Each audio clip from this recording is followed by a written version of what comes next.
بس هوزات د سال 2013 دا بو افسروکا کجکه لکیلاک جمیل بایک بس روژا 11 ماه هفتان 2025 کتا پیشیا 29 گریلایان جکا خودانی شوتند هجمار وان به تمامی 30 کس بون 15 کچن گریلا و 15 خورتین گریلا بو کسا کرولا و ده بجارتنا وان دا هبو yani del bijartına wan keçu kuren gerila da ki bu Tekuşin Özcan bu.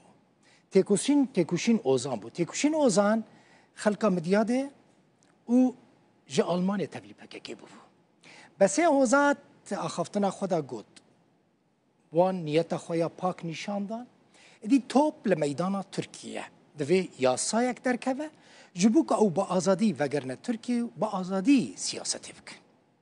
بس خلقا دیرسمه بری نها دایکا و گیک اوران کو تمنه و نها 92 سالن جرودا ورا گوتبو او دخوازه کچا خو ببینه دخوازه کچا و وگره دخوازه کچا خو شابه گوتبو اگر کچا و وگریا سوز وعد او قربانان جرا پیشکش بکه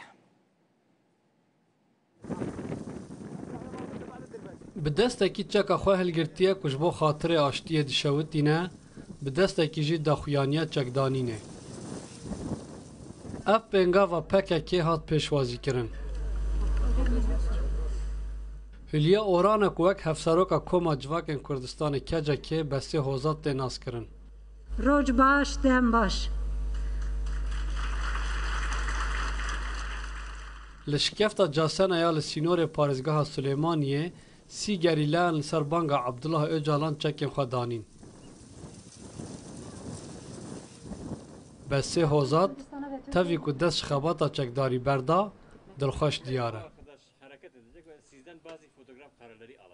Demokratik siyaset yapabilmemiz için, özgürce örgütlenebilmemiz için ji bo entegrasyona demokratîk a li gel Tirkiye divê em bi azadî vegerine Tirkiye û bi nasnameya xwe û bi awayekî azad siyaseta demokratîk bikin. Ji bo vê yekê jî divê yasa bêne derxistin. Dayika Besê Hoza sala 2013 daxwaza pêkanîna aştiyê li keça xwe kiribû û gotibû. Ez dixwazim berî bimrim keça min vegere û di rewşeke aram da wê hembêz bikim. Ev der axa Besê Hoza te li parêzgeha Dêrsimê ya Bakurê Kurdistanê. Dayika wê dibêje ji bo vegera keça xwe berdewam daeyan dike û rojiyê digire. Her wiha amade ji bo vegera wê qurbanan serjê bike. C'è scemo come riunidio.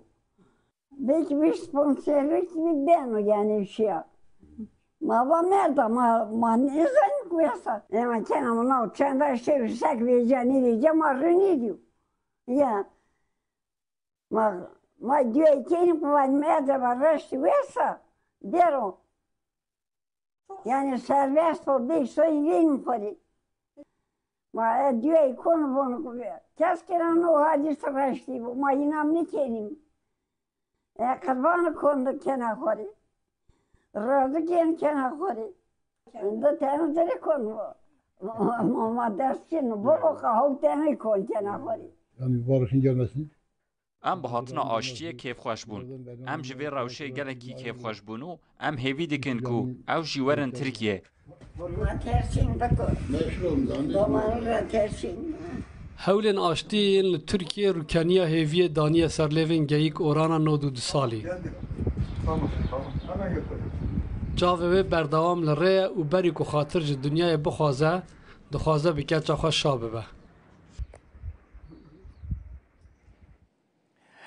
نها gelekî behsa vekirina deriyê sînoriyê di navbera Qamişlo û Nisêbînê de tê kirin. Hem li Bakurê Kurdistanê hem jî li roj avayê Kurdistanê daxwaza xelkê ew e ku sînor vebe bazirganî dest pê bike. Serokê pîşesaziya Mêrdînê Nasir Duyan ji Rûdawê re got daxwaza wan ew e ku derî vebe ev pêvajoya siyasî li Tirkiyê bandoreke baş li ser bazirganiyê dike û tevgereke bazirganî dikeve nava Tirkiyê welatên cîran bi taybetî Sûriyê got.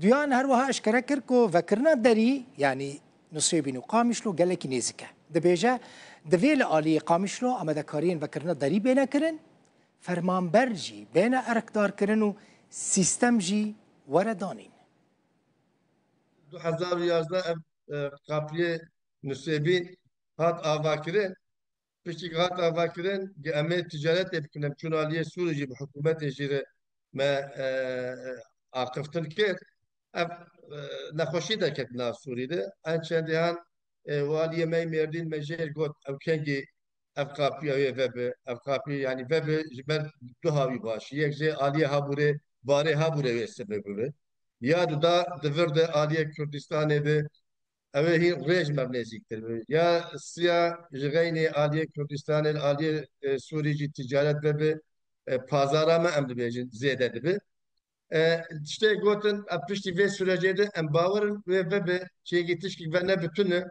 maye ez va tahmin dikin ki aliye Suri sistema xwe dayının çünkü cemani sistem tünü hindü da ne beje pişti xarabure avakin her bir zaman jel lazımı miadi jel lazımı ya miadi tamam be yani aliye Türkiye'de psikolojik problem dernakevi çe nabji yani evji duazı hükümetçi duazı iş adamıya mecid duazı